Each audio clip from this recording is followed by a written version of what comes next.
इस online platform पर हार्दिक स्वागत और अभिनंदन। अपन जिस टॉपिक के बारे में चर्चा कर रहे थे वो अपना टॉपिक था चंबल नदी और चंबल नदी की जो सहायक नदियाँ थी, यानी कहने का मतलब चंबल नदी का जो अपवा तंत्र था उस अपवा तंत्र के बारे में अपन लोगों ने कल वाली क्लास थी उसके अंदर चर्चा की थी। आज अपन उसी क्लास को आगे बढ़ाते हुए अपन बात करेंगे कि ये चंबल की सबसे बड़ी सहायक नदी और जो सबसे महत्वपूर्ण नदी मानी जाती है जिसको अपन कहते हैं बनास नदी के नाम से जानते हैं। तो आज अपन विद्यार्थियों बनास नदी के अपतंत्र के बारे में बात करेंगे, जिसके अंतर्गत अपन ये समझने का प्रयास करेंगे कि बनास नदी है वो कहाँ से निकलती है, इसका मुहाना कहाँ पर और इसकी सहायक नदियाँ कौन कौन सी और इस पर किस प्रकार की बांध बने हुए है, तो उसके बारे में बात करेंगे। तो अपन चलते हैं बिना देरी की जल्द ही लोग बढ़ते हैं अपने टॉपिक की ओर और अपना टॉपिक है आज बनास नदी।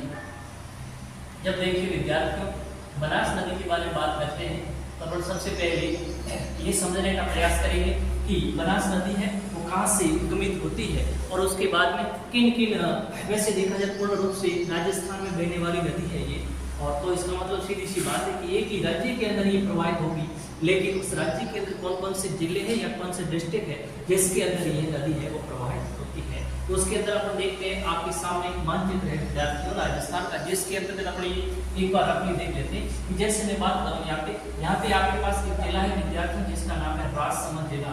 और जब अपन राजसमंद जिले की बात करते हैं विद्यार्थियों, राजसमंद जिले के अंदर एक जगह है जिसका नाम है आप और हम सब जानते हैं कि वो जगह है जहाँ से इस नदी का क्या होता है उद्गम होता है, और उद्गम होने के बाद में ये नदी आपकी अगला एक और अपने पास जिला है जिसका नाम क्या है विद्यार्थियों चित्तौड़गढ़ है। कौन सा जिला है चित्तौड़गढ़। तो यहाँ से ये नदी उद्गमित हुई और उद्गमित होने के बाद में राजसमंद के अंदर से इस नदी का क्या होता है विद्यार्थियों उद्गम होता है, और उसके बाद में राजसमंद से इसका उद्गम हुआ। उसके बाद में कहा कि विद्यार्थियों या चित्तौड़गढ़ जिले में प्रवाहित होगी और चित्तौड़गढ़ के बाद में कहा जा रही है भीलवाड़ा के अंदर, और भीलवाड़ा के बाद में ये विद्यार्थियों अजमेर के बाद में टोंक को बराबर दो भागों में बांटती है और उसके बाद में आगे बढ़ते हैं विद्यार्थियों की नदी आपकी सवाई माधोपुर जिले के अंदर प्रवाहित होती है।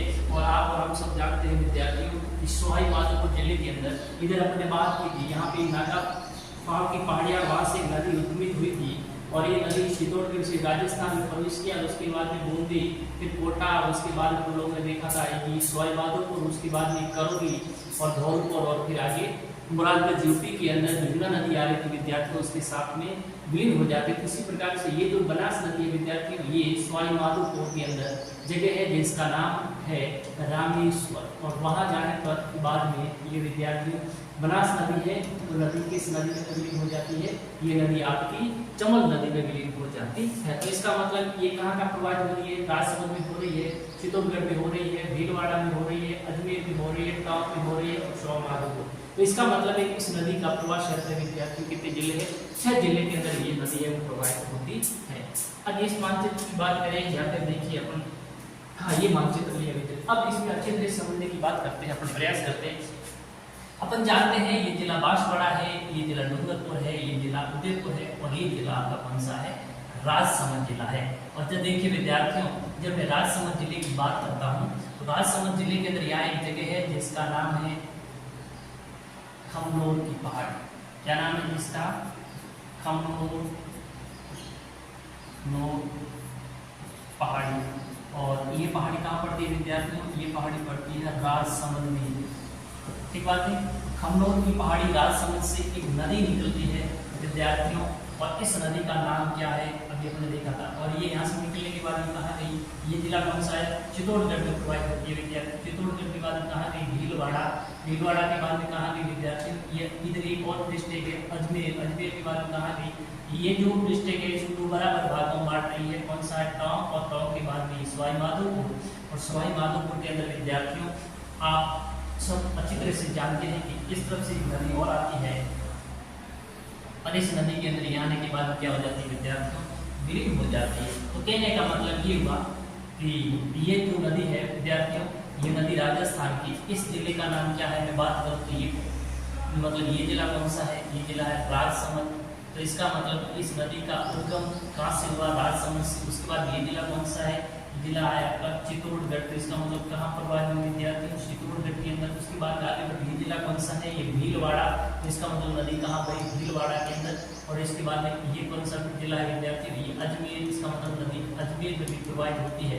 और उसके बाद में ये जिला कौन सा है, टोंक, यानी टोंक को बराबर 2 भागों में बांट दी। इसके बाद ये कौन सा जिला, सवाई माधोपुर, और सवाई माधोपुर के अंदर ये आगे नदी कौन सी आती है, चंबल, और उसके अंदर क्या हो जाती है विद्यार्थियों, ये नदी है वो विलीन हो जाती है। तो इस प्रकार से अपन लोगों ने देखा कि इस बात को मैं नोटेट कर देता हूँ कि हाँ, उद्गम, सबसे पहली बात करते हैं अपन उद्गम, मतलब नदी निकली कहाँ से, तो उद्गम की बात की विद्यार्थियों, तो ये खमनोर की पहाड़ी, और ये पहाड़ी कहाँ है, राजसमंद में, ठीक बात है। फिर इसका प्रवाह क्षेत्र की बात करें विद्यार्थियों, तो प्रवाह क्षेत्र कितने जिलों में होता है, 6 जिलों में। कौन कौन सा है, राजसमंद है, उसके बाद चित्तौड़गढ़ है, भीलवाड़ा है, अजमेर है, टोंक है, और सवाई माधोपुर, 6 जिलों के अंदर। अब इसकी मुहाने की बात करें, तो मुहाना मतलब ये किस नदी में मिलती है विद्यार्थी, चंबल नदी के अंदर। कहाँ पे मिलती है, सवाई माधोपुर, उस जगह का नाम क्या है, रामेश्वर, और ये जगह कहाँ है, सवाई माधोपुर। तो इस प्रकार से यहाँ से निकली, निकले जिलों में प्रवाहित हुई, उसके बाद में सवाई माधोपुर में जाकर के चंबल नदी में क्या हो जाती है विद्यार्थियों, विलीन हो जाती है। अगली बात है कि इसकी कुल लंबाई, यानी वहाँ जहाँ से उद्गमित होती है वहाँ से लेकर के और जहाँ गिरती है मुहाने तक, इस नदी की कुल लंबाई की बात करें विद्यार्थियों, तो इसकी जो लंबाई है वो कितनी है, 425 किलोमीटर भी मिलेगी। और सैटेलाइट सर्वे के अनुसार अपन देखें तो विद्यार्थियों इसकी लंबाई है 512 किलोमीटर, कितनी है, 512। तो इस प्रकार से ये आज अपन ने बात की थी, वो बात की कौन सी नदी के बारे, बनास नदी के बारे। अब देखिए विद्यार्थियों, यही जो बनास नदी है, इस बनास नदी के कुछ उपनाम भी होते हैं जो कि परीक्षा की दृष्टि से क्या माने जाते हैं, महत्वपूर्ण। जब मैं उपनाम की बात करता हूँ विद्यार्थियों, तो इसका उपनाम, इसको क्या कहते हैं, इसको वन की आशा भी कहा जाता है, वन की आशा, इसको वर्णाशा भी कहते हैं, इसको क्या कहा जाता है, इसको वर्णाशा भी कहा जाता है, इसको वशिष्ठी नदी भी कहते हैं। तो इस प्रकार से ये सारे के सारे इस नदी के क्या थे विद्यार्थी, बनास नदी की उपनाम थी। अब एक बार यहाँ पर आपको इस बनास नदी से और भी ध्यान रखनी है, जो परीक्षा की दृष्टि से महत्वपूर्ण है विद्यार्थी, कि बनास नदी है ये पूर्ण रूप से राजस्थान में बहने वाली नदी है, और जिसका प्रवाहित सतही जल है वो भी दूसरी नदियों की तुलना में पूर्ण रूप से राजस्थान में बहने वाली है, वो नदी मानी जाती है। अब इस नदी पर कुछ विद्यार्थियों जब हम बात करें तो इस पर कुछ बांध भी बने हुए हैं जो कि परीक्षा की दृष्टि से महत्वपूर्ण माने जाते हैं।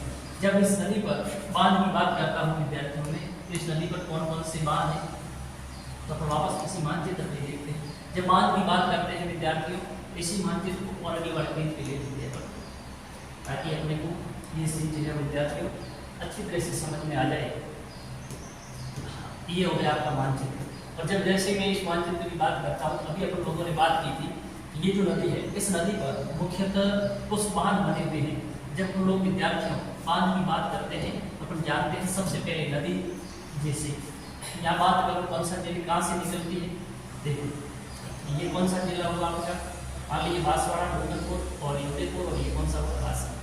अब यहाँ से निकली नदी पहले हमने बात की थी, और उसके बाद में कहाँ जाएगी, चित्तौड़गढ़ में, और उसके बाद में कहाँ जाएगी विद्यार्थी, भीलवाड़ा में, और भीलवाड़ा के बाद कहाँ जाएगी, अजमेर, अजमेर के बाद में कहाँ जाएगी, टोंक, टोंक के बाद सवाई माधोपुर में जाती है। कौन सी नदी आती है विद्यार्थियों, यहाँ पे नदी आती है, उस नदी का नाम है चंबल नदी, और उसके अंदर क्या हो जाती है, यहाँ पे जाने के बाद विलीन हो जाती है। अब अपन बात कर रहे हैं कि इस नदी पर कुछ क्या बने हुए, बांध बने हुए। तो देखिए विद्यार्थी, जब बांध की बात करते हैं तो इस नदी पर एक में बात करूँ, सवाई माधोपुर मतलब ये जो आपका राजसमंद है, इस राजसमंद में यहाँ पर एक बांध बना हुआ है,